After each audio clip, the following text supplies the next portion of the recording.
the sky shall unfold,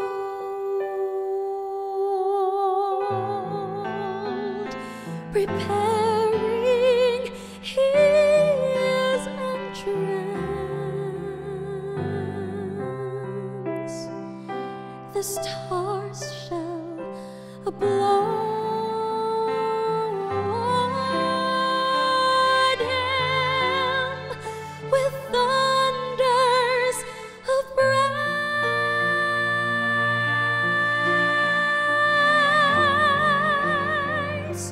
The sweet light in his eyes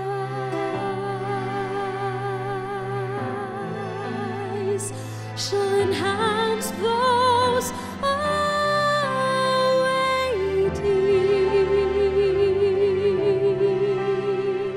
and we shall behold him then face to face.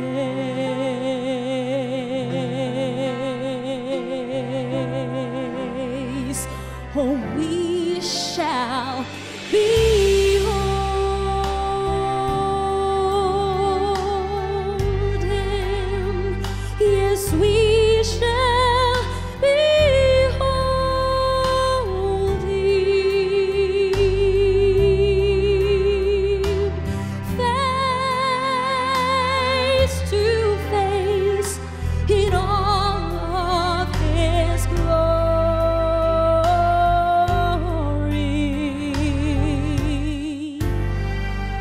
Oh, we shall behold him. Yes, we shall behold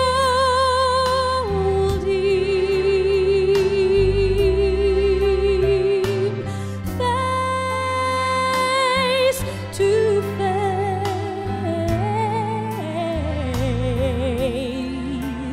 Our Savior and Lord.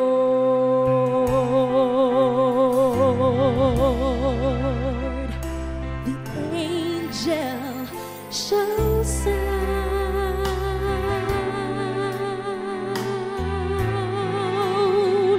the shout of his coming,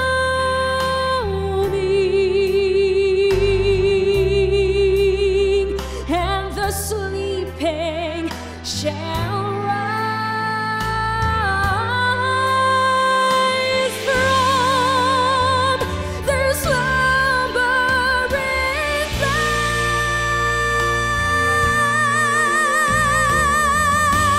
place, and those who remain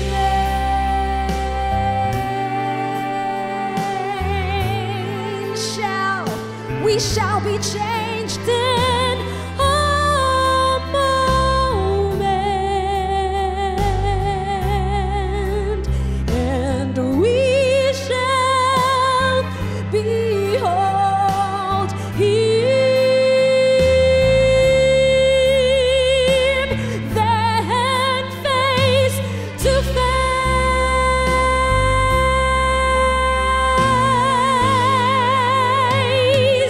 We shall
Mayong gabi kaninyo mga kaigsuonan o sa ato ang mga kaigalaan. Nagpasalamat liwat kita sa ato ang Ginoo. Bangod diining oportunidad nga makapanag-uban ta dinhi sa ato ang padayon niya paghisgot sa iyang pulong mahitungod sa second coming, response and performance. Daghan na ta nga mga topics nga ato ang natun-an dinhi o nagpasalamat ta sa Ginoo sa pagsabot nga iya gihatag sa ato nga ato ang nadawat gikan sa iya. Unya ampo gihapon ta nga siya maghatag sa tuwa o pagsabot sa tuang paghiskot, pag-usab sa pipila pa ka mga topics dinhi sa ato ang series. O niining kagabinhona bali kini continuation sa ato ang topic last night, and this is going to be about preparation part 2. So last night preparation part 1 o gi-focus na to kato sa Matthew chapter 25 o kini preparation part 2. O kung inyong maobserbahan dinhi, ang focus ni ini mao ang naa diha sa Luke chapter 19. O kung atong tan-awon kana mga kaigsuonan o mga kahigalaan, Luke chapter 19 actually is a corollary passage, no?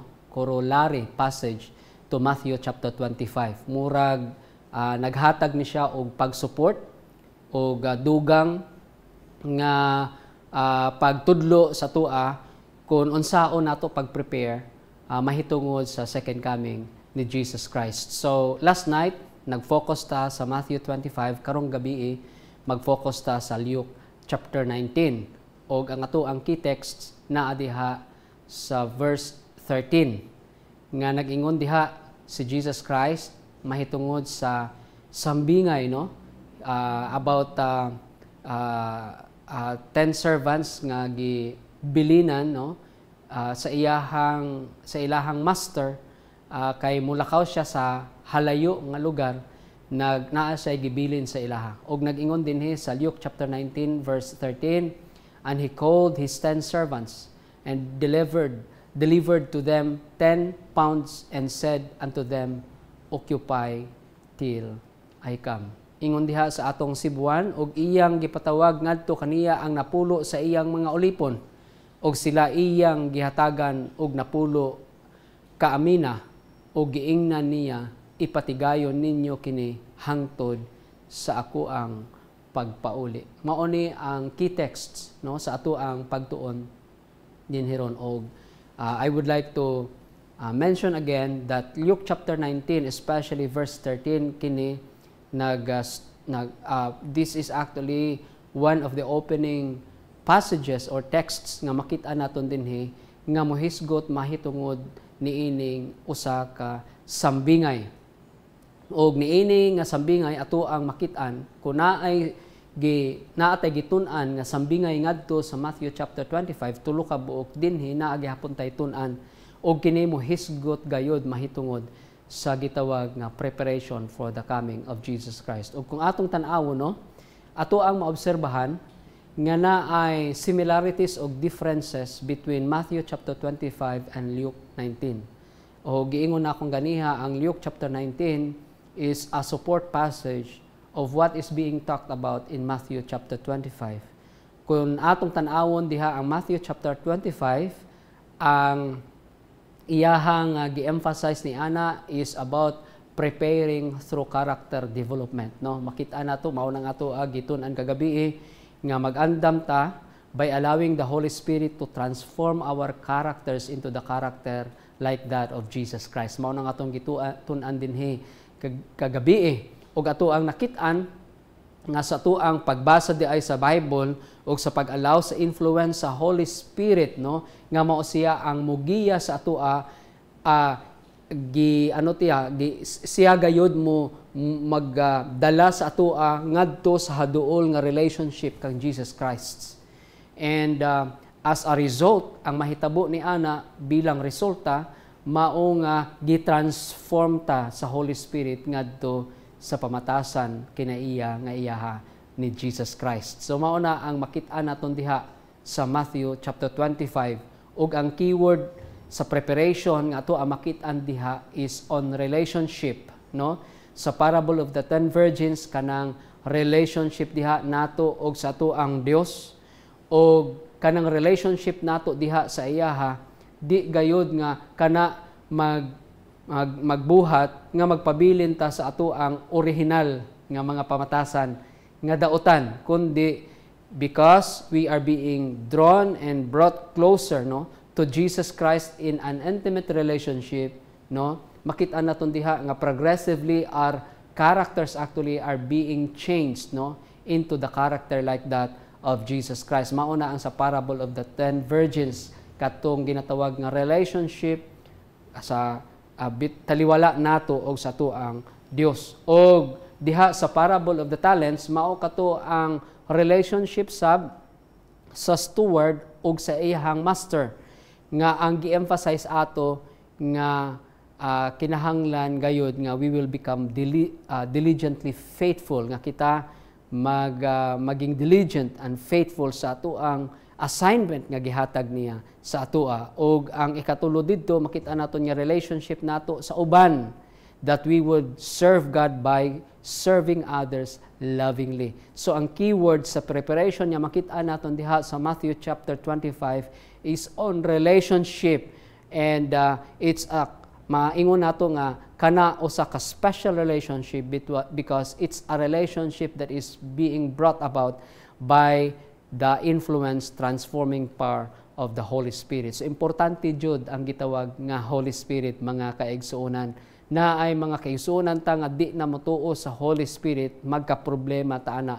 Kay ang Matthew chapter 25 gi-emphasize good, especially sa parable of the 10 virgins, ang importance sa oil. Mauna ang kinalahi sa 5 foolish virgins sa 5 wise virgins. Kay ang 5 wise virgins naa sila'y lamparahan, unya naa sila'y oil, pero katong 5 foolish virgins naa sila'y lamparahan, apan wala sila'y oil. So importante gayud ang gitawag nga oil. So mauna ang preparation nga gihisgot diha sa Matthew chapter 25. Ang Luke chapter 19 mohisgot gahapon siya og preparation. Pero ang iyahang focus ana diha mao ang mahitungod sa time, sa panahon. Giunsa ba nato paggamit ang ato ang time, no? Hangtod nga mobalik si Jesus Christ, umpisa karon hangtod nga mobalik si Jesus Christ, giunsa ba nato paggamit ang panahon? Giunsa ba naton ang paggamit sa panahon umpisa sa time nga naghatag siya sa iyang mga pong, no? Nagpamulong siya dinhi, no? Sa Luke chapter 19 hangtod sa iyahang pagbalik pag-usab, giunsa ba nato paggamit ang time? So ato ang maobserbahan nga both of these passages actually, both of these chapters would talk about preparation. Dito sa Matthew 25, ang iyang focus is character development brought about by the influence, life-transforming power of the Holy Spirit. Dinhi sa Luke chapter 19, ang iyang focus is on how we use time, kung giunsa nato paggamit ang time. O ato ang makit-an dinhi sa Luke chapter 19 nga ang sambingay dinhi is about a man who is going on a long journey. And because he is going on a long journey, his coming back actually is not going to be immediate, no? Dili nga diha dayon mo balik siya. So mauna nga hisgutan gahapon nato dinhi that there is this apparent delay about the coming of Jesus Christ, and his delay, or that delay actually is not for the sake of delaying his coming, pero nakita nato na it is actually conditioned and based upon his great mercy upon us sinners. Kay gusto man niya makahinulsol ta, gusto man niya nga sa likway nato masa, o niya makaandam ta siyang pagbalik, mauna nga gitagaan niya ta og time naghuwat siya mismo, actually naghuwat sa ato ang response diha sa iyaha. And at the same time we also studied nga kinahanglan naghuwat sab siya sa ato ang gitawag nga active, no, o productive performance sa pagbuhat, paghimo sa iyang buhat. So makita naton dinhi nga ang parable o kon ang sambingay nga anaa dinhi sa Luke chapter 19, kini at the same time sa iyang opening mo sulti sab sa tua, mo sulti mo emphasize sab sa tua that because the man, no, kining tawhana nga mulakaw dito sa halayong lugar, halayong dapit, this also tells us that His coming back actually is not going to take place immediately. O upon His living, before siya nilakaw, no? He entrusted His treasures to His servants. O ato ang makit-an diha that eventually actually He came back. And upon His return, He actually required His servants to give an account to Him. So mauna ang anaang nga makita naton diha sa Luke chapter 19. Pero mauni mga kaigsuonan, mga kaigalaan. Ang context sang Luke chapter 19 naa ni diha mohinds no sa verse 11. Ang context ni ini naa diha sa verse 11. Og unsa ang giingon diha mga kaigsuonan, mga kaigalaan, sa ato ang in English nag-ingon siya, and as they heard these things, he added and spake a parable because he was nigh to Jerusalem, and because they thought that the kingdom of God should immediately appear. Sa ato ang Sibwan nag-ingon siya, og sa nagpatalinghog sila ni ining mga butanga si Jesus mipadayon og misugilon kanila sa usa ka sambingay, tungod kay siya nakahiduol naman sa Jerusalem, og tungod kay ila man gidahom nga ang ginharian sa Dios iga padayag diha-diha. Nakita ninyo mga kaigsuonan ang connection, no? Connection sa Luke chapter 19 dinhi sa verse 11 ngadto sa gitawag nga second coming ni Jesus Christ. Nakita ninyo ang connection dinhi. Ang connection nga naingon dinhi sa verse 11, no? Mabasahan nato na diha, no? Inyo na makita na diha nga nag-ingon actually diha that the people actually were very expectant, no? Because they actually have witnessed, no, the miraculous works of Jesus Christ. Ang iyahang mga milagro nga gibuhat, ang iyahang mga pulong, no, nga ginpanulti, no, kun unsa nga klase nga tawo si Jesus Christ, kini tanan nakit-an og nasabtan, nasaksihan sa mga tao. And they were actually very expectant. Nagpaabot jud sila nga kining that Jesus Christ actually was the real Messiah. Og tungod ni ana, they were also expecting that upon His coming to Jerusalem, He is going to establish His kingdom, and that would overthrow the rulership of Rome. So mauna ang ilahang gi-expect kang Jesus Christ. Nga sa panahon nga si Jesus Christ moadto ngadto sa Jerusalem, i-establish as the Messiah, i-establish niya ang iyahang ginharian, ang iyahang kingdom, o kana mag-overthrow sa Roman power ngadto sa Jerusalem. So ato ang masabtan dinhi mga kaigsuonan, no, nga ang connection ni ini is about the building, no, of the building or the initiation, no, of the kingdom of God, the establishment of the kingdom of God, as well as mingon nato sa Matthew chapter 25, the second coming of Jesus Christ. Ato ang hisgutan dito, ato ang nakitaan dito, that at the second coming of Jesus Christ actually He is going to establish His eternal kingdom of glory. O dinhi sa Luke chapter 19, mausab ni ang expectation sa mga tao. Mao ni context dinhi. This is actually what is in the air, and this is actually what everyone expects of Jesus Christ to do. Gi-expect nila nga si Jesus Christ nga upon His coming to Jerusalem, He is going to establish His eternal, glorious kingdom. No?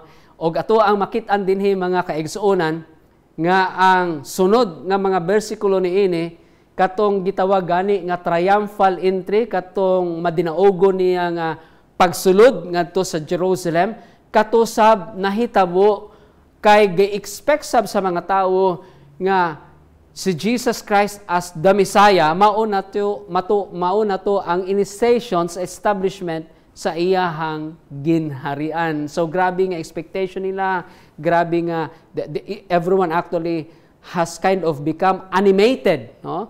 Murag nakadawat sila og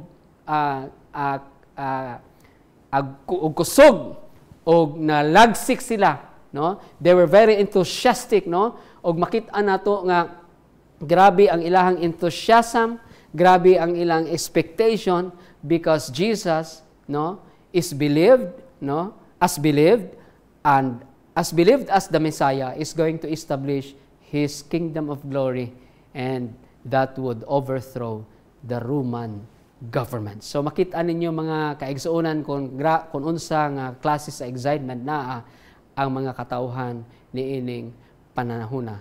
So Jesus Christ actually traveled to Jerusalem. O kung atong tan-awon kana, no, sugod ngadto sa Luke chapter 9 verse 51 hangtod dinhi sa Luke chapter 19 verse 11, makita naton nga kining travel ni Jesus Christ, no, gikan sa kung asa siya ngadto dito sa Jerusalem, it actually took a 10-chapter journey. Pulo jud napo, no?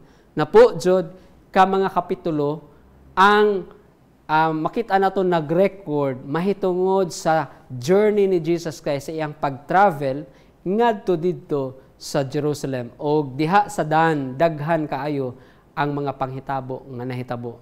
Og ato ang makit-an dinhi nga while the expectation of people at the time was for Jesus Christ to establish His kingdom of glory so that they can be freed from the Roman oppression at the time.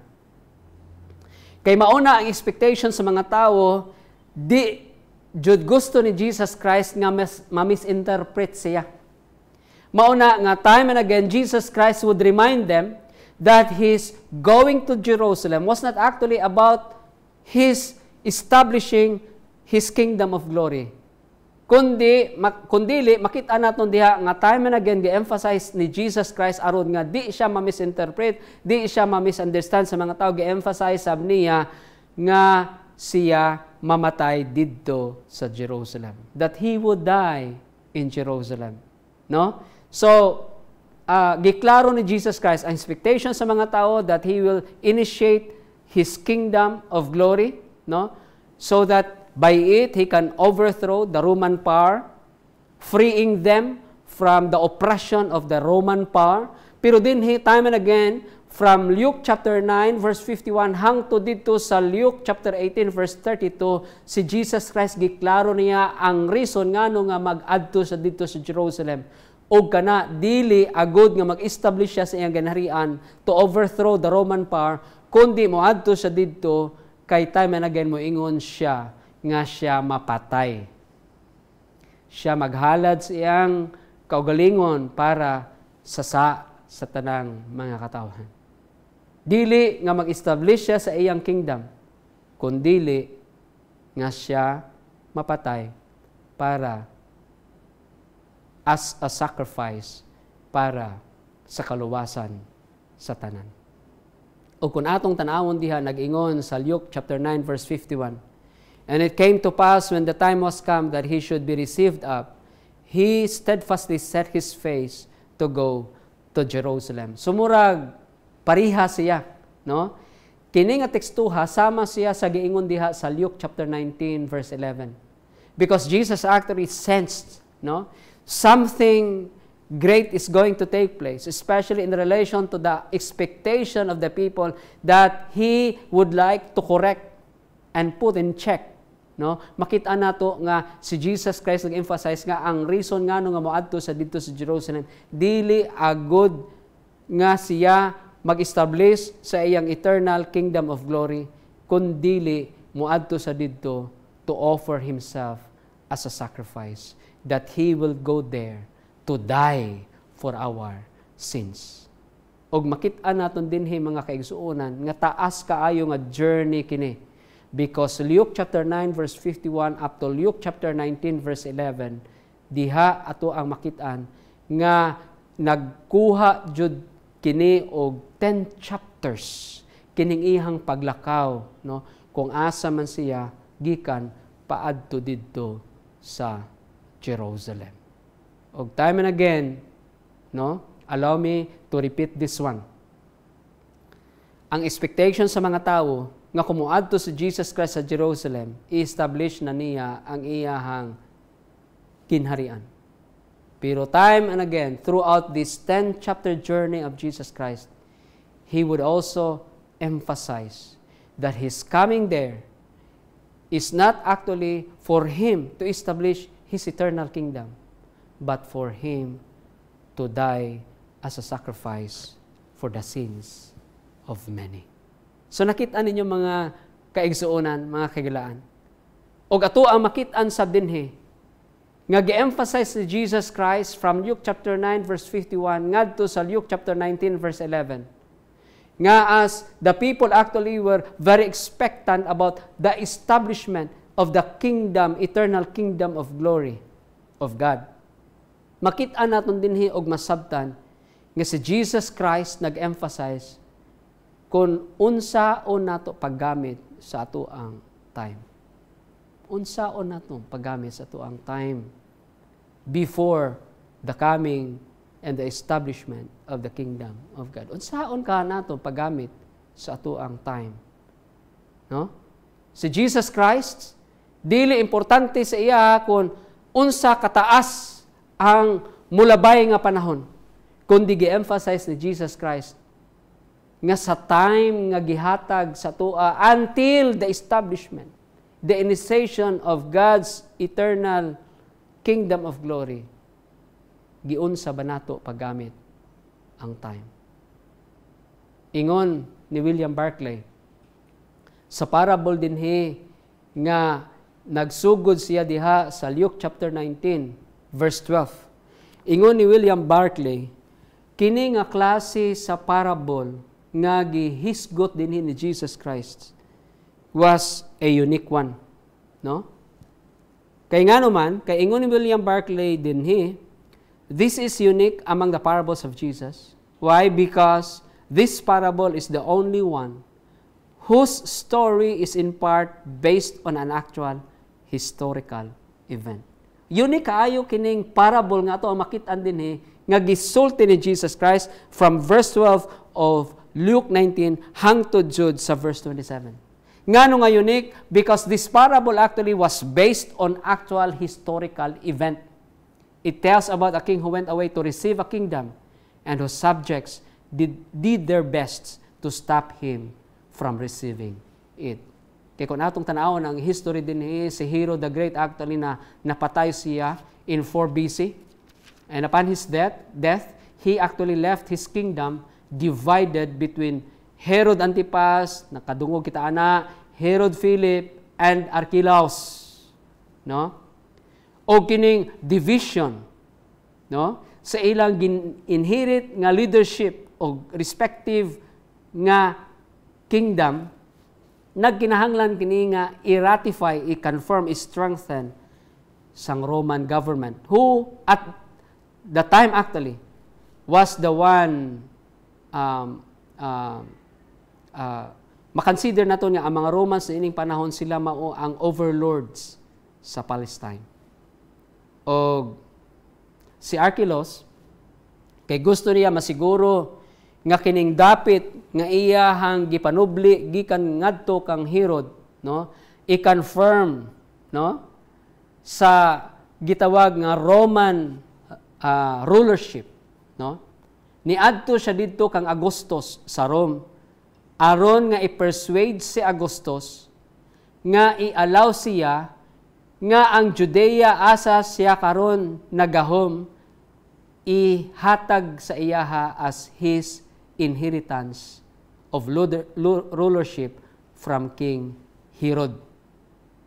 Pero sa panahon nga tua si Archelaus aron ipa-confirm ang iyang appointment as and title as king sa Judea, na ay mga Jews nga nagpada og embassy, no, of 50 men, Jewish men, ngadto didto sa Rome aron i-inform si Augustus nga di nila gusto nga si Archelaus mahimong ilahang hari. So mao ni giingon dinhi ni William Barclay, ngayon ni kaayo kining sambingay kay kini gi-base jud sa actual historical event. Ug makit-an naton diha nga kining gitawag nga parable dinhi, maingon nato nga ang iyahang conclusion ending ani brutal. Kay kung atong tan-awon diha sa verse 27 gikan man kini sa verse 12 no of Luke 19. Sa verse 27, og mahitungod niining akong mga kaaway nga wala mobuot nga ako maoy magahari kanila, dad-a sila dinhi og patya ninyo sila sa akuang atubangan. Brutal kayo, no? Ang ending niining parable or sambingay. Pero ingon ni William Barclay kana tungod kay kining sambingay unique because this is the only one. This is the only parable among the many parables of Jesus Christ that is based on an actual historical event. So tanaw nato kini mga kaigsuonan kung unsa di na ko mubasa ni ini nga parable, di na ko magdala sa inyo ha, di na ko mudala ni ini sa inyo ha sa detalye ni ini. But I just would like us to focus on this one verse in Luke chapter 19 verse 13. Kay dinhi, Jesus Christ actually would emphasize to us, no? How are we supposed to spend time as we wait and prepare for the coming of Jesus Christ? As we wait and prepare for the establishment of God's eternal kingdom of glory. So unsay giingon dinhi sa Luke chapter 19 verse 13, sa pagsugod jud no niining sambingay nga gisulti ni Jesus Christ, ingon diha, and he called his 10 servants and delivered them 10 pounds and said unto them, occupy till I come. Sa tuang New American Standard Bible, tan-awan ninyo mga kaigsuonan kung unsa nga translation ang iyang gigamit. And he called 10 of his slaves and gave them 10 minas and said to them, do business with this until I come back. Diha sa King James Version, occupy till I come. Pero kung tan-awon naton diha, no, sa New American Standard Bible, ang iyang gi-emphasize is, ang iyang translation is, do business with this until I come back. Occupy till I come. Pero pag-abot dinhi sa New American Standard Bible, do business with this until I come back. Gusto nako nga atoa kini masabtan, especially kining word nga occupy. Kung atong tan-awon kini mga kaigsuonan, ato ang maobserbahan o ato ang masabtan nga kining word nga occupy, lalom kaayo kini ang iyahang meaning ani sa ato ang Bible. Kay kung ato ang usisaon ang ato ang tibuok Bible, ato ang madiskubrihan nga kining word nga occupy, dinhira gigamit kini sa Luke chapter 19 verse 13. O kung tan-awon naton ang original ani, no, kini actually nagpasabot, no, to pursue with vigor. Nga ato adjud nga tuyoon nga mugamit jud ta og ato ang kusog, no? Og dinhi nag-ingon sab siya nga to be concerned about, no? To be occupied with. In other words, kung naatay patigayonon nga assignment nga ihatag sa Dios sa atoa, ang gi-emphasize ni ana sa ato ang Bible, gi-emphasize ni ana ni Jesus Christ based din sa Luke 19:13 mao nga we are to pursue it with what? With vigor. We are to be concerned about it and we are to be occupied with it. Grabe mga kaigsuonan, no, ang iyahang gimin ni ana dinhi. And with this meaning, makaingon ta kay gi-apply man nila kining paggamit ni ining words, no, gi-apply nila sa lahi nga mga areas sa ilang mga kinabuhi, no, sa mga Greeks. Kining word, kung gamiton kini sa politics, kini mag-mean that they are to render political service. Kung sa intellectual pursuits, that they are to compose right, especially of historians. Kung kini sa business, they are to make money through trades and loans with emphasis on making profits. So mao na ang iyahang gi-emphasize ni ana. Kung kining word, no, gamiton sa mga Christians, no, kini actually sama sa makita naton diha sa 2 Timothy chapter 2 verse 4 nag-ingon diha nga this occupation, no, this pursuit of something with vigor, no, kini actually nagpasabot nga from life's various demands, no, to prompt and total service to Jesus Christ. So sa atong kinabuhi, we have so many various demands. But from this life's various demands, we are to change direction to something nga maingon naton nga prompt and total service to Jesus Christ. So, kining word nga occupy actually, this is not intended for what? For mere private possession and individual enjoyment. It is the capital that is designed for doing spiritual business in the world. So kung nato ang makit-an dinhi, ang kining word man good gigamit kini sa mga negosyante. Pero hindi natong pagkalimtan that salvation actually, kung tanaw naton ang ato ang mga Bibles, salvation actually is God's main business. Mauni ang business, spiritual business sa Dios ug mausab ni ang ato ang business, mausab ni ang ato ang gibuhat. In other words, duha ang atong buhaton as we wait for the establishment of God's eternal kingdom during the second coming of Jesus Christ. Naatay duha ka mga assignments, and that is for us to work and at the same time to wait. While waiting, we are what? Working. Mauni ang emphasize din ni Jesus Christ, no? Kung unsaon natong paggamit sa ato ang time before He comes the second time. That we are to what? To wait for His coming and work for His coming. And we have to do both faithfully. O kinahanglan nga buhaton naton kining duha, working and waiting faithfully. So, ato ang masabtan sa dinhi nga kining word nga occupy, nagkahulugan kini nga this is not actually merely to possess as it often does in our language, but this is to improve, to employ in business for the purpose of making profit.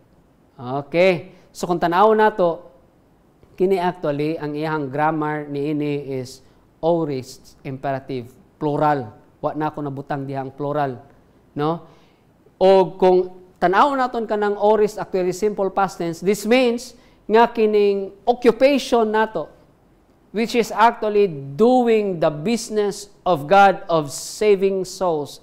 This business, this occupation of saving souls, no? This is not actually speculative. Nga gidahom-dahom ra nimo, no? Nga gi-speculate ra nimo. But what is being emphasized here is that this should be our completed job or action. Mao jud ni ang ato ang himuon nga tiwason jud nato. Di lang ta nga mag-speculate, no, kundi tiwason jud nato kini. Og ato ang masabtan sabdiha that we are not merely to possess but to improve for the purpose of what?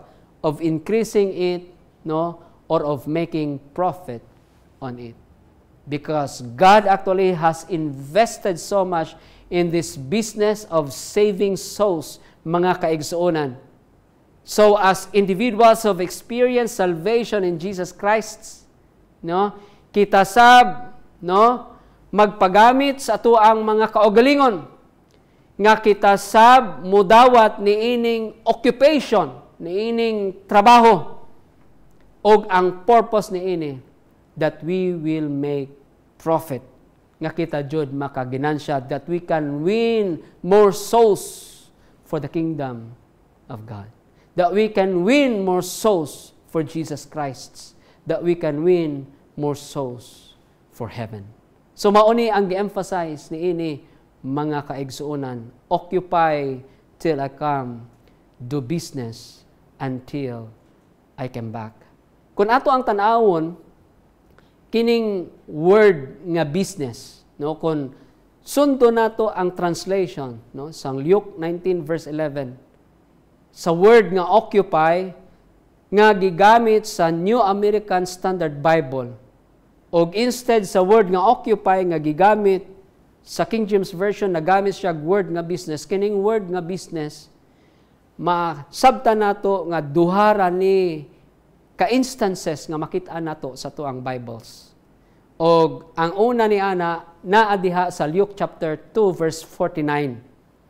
O kini mohisgot mahitungod sa kang Jesus Christ the moment nga nawa siya no sa time nga niadto si Joseph ug si Mary ngadto sa Jerusalem nawa man si Jesus Christ for 3 days. And after 3 days nakita nila si Jesus Christ nga didto siya nakiglantugi sa mga scribes and Pharisees, sa mga teachers of the law. Di ba? Nahinumduman ninyo kana mga kaigsuonan. So, pagkakita nila kang Jesus Christ, siyempre as parents, siguro unsa man ang ilahang gisulti kang Jesus Christ, and then nagtubag si Jesus Christ ila sa verse 49. Unsa ingon ni Jesus Christ? And he said unto them, how is it that ye sought me? Ngano gipangita nyo man ko? Wist ye not that I must be about my Father's business? Gitan-aw na ako kini sa ako ang Bible software o kining word nga business actually wala siya translation, wala siya original Greek word og naay mga Bible scholars nga nagpamatuod nga sa original wala kining word nga business. Pero ang mga lexicographers no, sila man ni ang mulantaw diha sa mga Bible grammars no, gisupply ra ni nila no ang word nga business. Kay murag mauni ang iyahang sense ani, murag mauni ang iyang gimin ani. Don't you know that I might be about my Father's business? Kung atong tan-awon man God, ang una nga instance nga kining word nga business gigamit, no? Naa diha sa Daniel chapter 8 verse 27. Og nag-ingon diha sa Daniel 8:27, and I Daniel fainted and was sick 30 days. Afterward I rose up and did the king's business.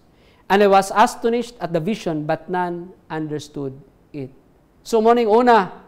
And then, ang ato ang mga Bible translators pag-abot dito sa Luke chapter 2 verse 49, gisumpay sab nila kining word nga business. So two instances ra nga makita naton diha sa ato mga Bibles nga ang sama nga pagaplastar kung giunsa paggamit kining word nga business ato ang makita diha sa ato ang mga Bibles diha sa Luke 2:49 ug sa Daniel chapter 8 verse 27. Og tan-awon nato kana naa siya connection ngadto sa occupy till I come nga iyaha nga statement ni Jesus Christ kay kun atong tan-awon dito ang iyahang grammar ni ana sa original pareha jud no aorist imperative. Gitun-an na nato ng aorist nga this is not simply a speculation but this is actually deemed as a what? As a completed job. Humanon jud naton tiwason jud nato. Mauna nga kung tan-awon naton diha sa Matthew 24:14 nga ang second coming ni Jesus Christ, the establishment of God's eternal kingdom of glory, murag nagdepend siya sa preaching of the gospel. No? Kay nagkinahanglan usa nga matiwas nato ang kining buhat sa pagpangwali no sa tibuok kalibutan before mobalik si Jesus Christ sa iyang second coming. Imperative, meaning ingon din his explanation, it's force, no? Ang force sa verb or action word. Sa LXX mauni ang Greek version sa Old Testament Hebrew, no? Its force in the LXX emphasizes profit making. Di ba? Naatay mga teksto nga nag-ingon diha that my word will not return to me void. In other words, God actually is expecting nga we will become successful in this business. And the success that He's expecting from us is that we can really win souls for heaven. We can really win souls for His kingdom. And this is the business that we are to do. This is the statement of Jesus Christ to His followers and disciples in the past. And this is the same statement that He is living to each one of us today. That until He comes, we have to what? Occupy Meaning, we have to do the business of our Father in heaven. Magpatigayon tanini, magbuhat ini, mauning ato ang gibuhat. In fact, karong simanaha, si Pastor Joel Barlizo ang ato ang CPUC President, tuwa siya dito sa Leyte, kay naa siya wali. Next week, ako sab mo ngadto dito sa Romblon, kay naa wali. Mga 2 or 3 weeks ago, ang ato ang mga directors uban ni Pastor Nanapan, atong treasurer, tuwa sila sa Romblon, kay nagwali gahapon dito. O last time, no, pag bag-o rami nga ni abot din ingon dayon ang ato ang president sa CPUC, partner, manggawasta og magwali ta og nag-adto mi dito sa may Ormoc og dito nagwali mi simultaneously. Ngano nga gibuhat man nato kining atong gibuhat? Kay kun atong tan-awon din mao ni ang business nga gibilin sa Dios sa atoa, nga gibilin ni Jesus Christ sa atoa, ug mao ni pamaagi kung unsaon nato paggamit sa ato ang time before the coming of Jesus Christ o before sa establishment sa iyahang eternal kingdom of glory. That we have to do the business of our Father in heaven. The business of winning souls for Jesus Christ. Winning souls for heaven. Winning souls for His kingdom. The force of the command, the force of the verb to the business for Jesus Christ is emphasized in the context of profit making. Kinahanglan jud makaginansya siya sa iyang investment, sa iyang kapital nga gihatag sa tuwa. Salvation kang Jesus Christ kini kinahanglan gayud nga maginansya gayud ug ang iyahang profit niini that we can as well win souls for His kingdom. Nasabtan nato kini mga kaigsuonan, di ba? Mga kaigalaan, this is the work that we have to occupy ourselves with. This is the work that we have to pursue with vigor. Ha? Kay kundi ta magtrabaho niini, wa tay ginansyahon niini. O kung atong tan-awon din kundi gani ta makaginansya, mahisama ta niining sambingay din sa daotang ulipon. O kita gayod magadawat og punishment, no, og dili reward.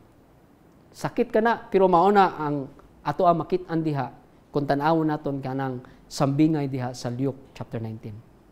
Unsay comment na Ellen White, ako ang gitan-aw ba, giusisa nako, nakita na kining comment na Ellen White din sa Luke chapter 19. Particularly din sa 19 verse 11 niining sambingay mahitungod sa emphasis diha sa words ni Jesus Christ nga because He's living to a far country.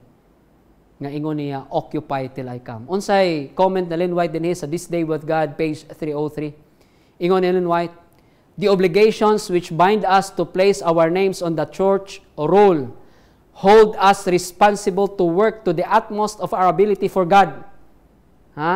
Because we actually have been, invested with the capital of the grace of God in Jesus Christ. No? Na member ta sa iyahang church. And because of this, ingon pa din this actually holds us responsible to work to the utmost of our ability for God. Kinahanglan mo trabaho ta sa labaw sa ato ang abilities diha para sa iya. He calls for undivided service. Mauna nga we have to pursue this with vigor. This is what should occupy us completely. Undivided service for the entire devotion of heart, soul, mind, and strength. Christ has brought us into church capacity that He may engage and engross all our capabilities in devoted service for the salvation of others. Nakita nyo ka na? Ngano nga na-member tayo sa iyahang church, ngano nga naata sa iyahang church, it's not actually by accident, mga kaisunan. Kundi gituyo, giplano kana sa Dios aron magamit kita niya diha sa iyahang buhat. Unsa man nga buhat? pagluwas sa uban for the salvation of others. Anything short of this is opposition to the work. Kung di naton kini mahimo, kung short, no, ang atong paghimo niini, kulang ang atong pagbuhat niini, then instead of supporting, we are actually opposing. Kita mo kontra sa iyang buhat. Ingon pa niya dinhi, the Lord designs that the means entrusted to us shall be used in building up His what? Kingdom. Di ba mauning atong gihisgutan nga doing God's business before the establishment of His kingdom? Kita ninyo mga kaigsuonan?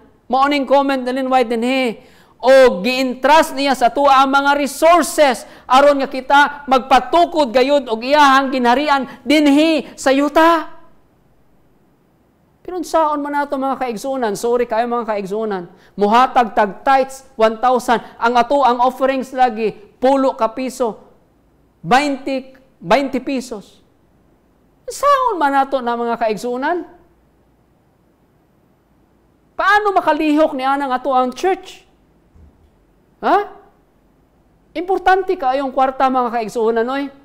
Kay kung wa tay kwarta, unsay kauno nato, unsay ipalit nato sa ato ang mga bisti, unya unsay ipa-eskwela nato sa ato mga anak, unsay ato ang gamiton sa ato ang paglakaw from one place to another, mabiyahe ta di. Nginanglanon jud ang kwarta. Unsay i-support nato sa buhat kung wa tay kwarta. Mauna nga ang Dios naghatag sa atong opportunities, siya sab naghatag sa aton og abilities to find wealth. O kining resources nga iyang gihatag sa atoa, ang purpose niini mga kaigsuonan ngano nga nagmanggaranon ta ngano nga naasay sapi, no? Gitagaan ta sa Dios og opportunity nga makatrabaho ta, makakita ta og sapi natay kwarta. Unsa may purpose ani aron nga to enrich ourselves? No. But the main primary purpose of this, and this should be understood by each one of us as members of His church, is for the upbuilding of His kingdom. His goods are committed to His stewards, that they may be carefully traded upon and bring back a revenue to Him in the saving of souls unto eternal life. So kung inyong tanawon diha mga kaigsuonan, gi-expect yun sa Dios nga naatay profit making ni ining business. Wa niya gi-expect nga mabankrupt ta ni ining business, kundi sa iyahang business of saving souls. Maginansya jud diya, no? That we can win souls for His kingdom.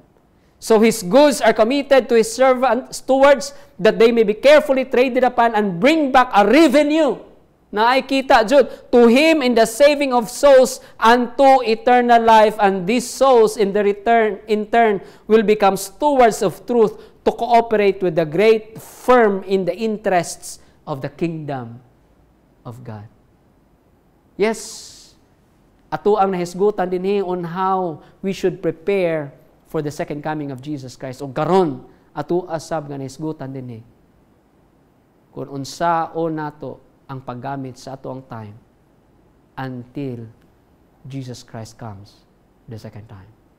Og dinhi ang ato ang nasabtan that we will do business for Jesus Christ. That we will do business for God. That we will do business for His kingdom. And that means we have to what? We have to understand that we have to what? Profit making. Our business should be profit making. No, ang aton nga business kinahanglan na ayoy ganansya o kana nagpasabot nga we have to win souls for His kingdom. We have to win souls for Jesus Christ. So unsay buhaton nato sa atong time before moabot si Jesus Christ?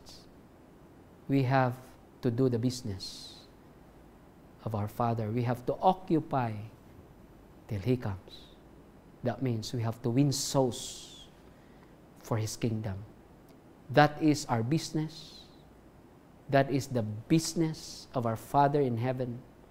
This is the work that we have to pursue with vigor. This is what should occupy us. This is how we are to spend the time before Jesus Christ comes. Kung mabalik si Jesus Christ, and He will ask us to give answer to Him. Giunsa man ninyo ang time nga gihatag nako diha sa inyo before ako nibalik. Unsa ka ang atong itubag mga kaigsuonan? Unsa ka ang ato ang itubag mga kagilaan? Giunsa nato paggamit ang time. Hinaot ang ato ang tubag kang Jesus Christ. Ang ato ang tubag sa iya kung mabalik siya. That I diligently and faithfully did the business of my Father in heaven. Magampo ta mga kaigsuonan, mga kaigalaan. Amahan namon sa langit, salamat nga ikaw nagpaklaro niini sa kada usa kanamo. Ang amo ang pangandoy nga kun mobalik si Jesus Christ andami ug kami nagbuhat sa trabaho nga gibilin ni Jesus Christ sa moa. Tabangi mi Ginoo nga kini nga trabaho, this is what we are going to pursue with vigor. And this is what we should allow to occupy ourselves until He comes. So that when He would ask us upon His coming, kung giunsa namon ang time nga gihatag nimo sa moa, we will simply respond by saying, I did the business of my Father in heaven. Salamat Ginoo nga ikaw magtabang sa moa. Salamat nga ikaw magpanalangin sa moa. Sa ngalan ni Jesus nga among personal nga manluluwas. Amen.